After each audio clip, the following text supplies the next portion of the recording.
অঙ্গনবাড়ী কৰ্মী সহায়িকাসকলৰ বাবে আমি বহুখিনি কথা পূৰ্বতে উল্লেখ কৰিছোঁ। ৰাজ্য চৰকাৰখনে এতিয়ালৈকে যিখিনি কথাত গুৰুত্ব প্ৰদান কৰা নাই, সেইখিনি কথা আকৌ এবাৰ উপস্থাপন কৰিব বিচাৰিছোঁ। কেবিনেট বৈঠক হৈ আছে, ইখনৰ পিছত সিখন কেবিনেট বৈঠক প্ৰতি সপ্তাহতে হৈ থাকে। প্ৰতি সপ্তাহত কেবিনেট বৈঠক হৈ থকাৰ পাছতো তেওঁলোকে সিদ্ধান্ত কাৰ্যকৰী কৰা নাই আৰু অঙ্গনবাড়ী কৰ্মী সহায়িকাসকলৰ বাবে যি দৰমহাৰ কথা কোৱা হৈছিল, সেই দৰমহা এতিয়ালৈকে আদায় দিয়া নাই। এই বিষয়টোত আপত্তি কৰিবলগীয়া আছে। সেইবাবে আমি উত্থাপন কৰিছোঁ বহুকেইটা প্ৰশ্ন। লগতে আমি এইটো উল্লেখ কৰিব বিচাৰিছোঁ যে অঙ্গনবাড়ী কৰ্মী সহায়িকাসকলৰ ভৱিষ্যতৰ কথা সুৰক্ষা কৰি ৰাজ্য চৰকাৰে অতি সোনকালে চিন্তা কৰক, অন্যথা 2024 এই নিৰ্বাচনত অঙ্গনবাড়ী কৰ্মী সহায়িকাসকলে এটা স্থিতি গ্ৰহণ কৰিব। তেওঁলোকে ইতিমধ্যে হুংকাৰ দিছে, তেওঁলোকে ইতিমধ্যে বাৰম্বাৰ কৈছে আমি ভোট বৰ্জন কৰিম। গতিকে ৰাজ্য চৰকাৰে তেনেকুৱা এটা পৰিস্থিতিলৈ হয়তো ৰৈ নাথাকিব, সেয়া আমি ভাবিছোঁ। গতিকে সেইটো আমি বিচাৰিছোঁ, সেয়া আমি আহ্বানো জনাইছোঁ আৰু অঙ্গনবাড়ী কৰ্মী সহায়িকাৰ হৈ আমি দাবীও জনাইছোঁ। বাৰম্বাৰ বিভিন্ন সময়ত বিভিন্ন বিষয় আমি উত্থাপন কৰি আহিছোঁ।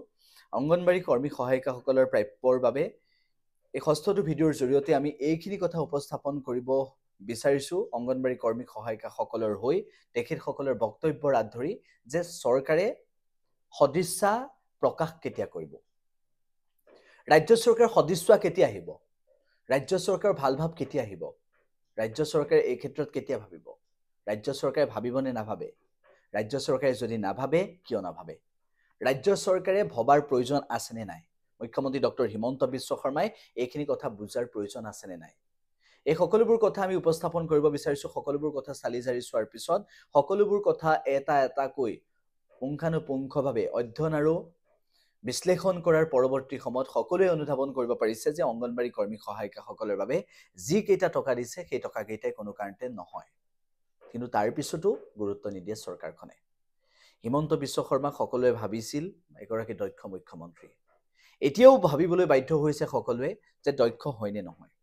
অঙ্গনবাড়ী কৰ্মী সহায়িকাসকলৰ ইমান দীৰ্ঘদিনীয়া সমস্যা সমাধানৰ ক্ষেত্ৰত মাত মতাৰ পৰিৱৰ্তে অঙ্গনবাড়ী কৰ্মী সহায়িকাসকলৰ এই দীৰ্ঘদিনীয়া সমস্যাটো গুৰুত্ব নিদিয়াকৈ ইমান দিনে ৰাখি থোৱাৰ পিছত কেবিনেট বৈঠক ইখনৰ পিছত সিখন হোৱাৰ পিছতো কিয় এতিয়ালৈকে সিদ্ধান্ত কাৰ্যকৰী কৰা নাই। আহি আছে বাজেট,